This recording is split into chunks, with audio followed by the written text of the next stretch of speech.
سوال ہے کہ کیا آئی بروز یعنی ابروؤں کو درست کروانا جائز ہے؟ صحیح بخاری و صحیح مسلم شریف میں حضرت عبداللہ ابن مسعود رضی اللہ تعالیٰ عنہ سے روایت ہے کہ فرماتے ہیں کہ اللہ عز و جل کی لعنت گودنے والیوں پر اور گدوانے والیوں پر اور بال نوچنے والیوں پر، یعنی جو عورتیں بھووں کے بال نوچ کر ابرو کو خوبصورت بنائیں۔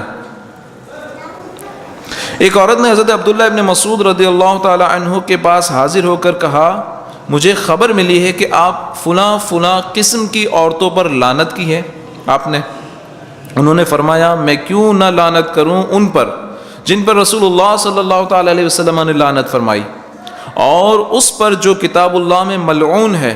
اس نے کہا، میں نے کتاب اللہ پڑھی ہے، مجھے تو اس میں یہ چیز نہیں ملی۔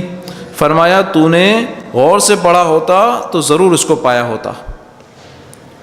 کیا تو نے یہ نہیں پڑھا، وما آتاکم الرسول فخذوہ وما نہاکم عنہ فانتہوا، یعنی جو تمہیں رسول دیں وہ لے لو اور جس چیز سے منع فرمائیں اس سے رک جاؤ۔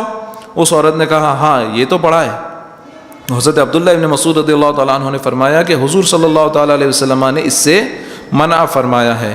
ایک روایت میں ہے کہ اس کے بعد اس عورت نے یہ کہا کہ ان میں کی بعض باتیں تو آپ کی بیوی میں بھی ہیں۔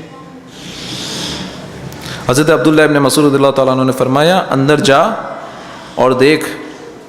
پھر وہ مکان کے اندر گئی اور واپس آئی تو آپ نے فرمایا، کیا دیکھا؟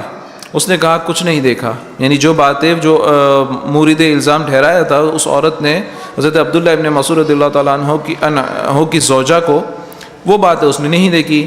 تو حضرت عبداللہ نے فرمایا، اگر اس میں یہ بات ہوتی تو یہ میرے ساتھ نہیں رہتی، یعنی ایسی عورت میرے گھر میں نہیں رہ سکتی، یعنی کہ جس کو جو ملعون بقول رسول اللہ صلی اللہ علیہ وسلم ہو، یعنی ایسی عورت کی وہ صفات کو جو جس پر حضور علیہ الصلوۃ والسلام نے لعنت فرمائی ہو، تو ایسی عورت میرے گھر میں نہیں رہ سکتی۔ واللہ تعالی اعلم۔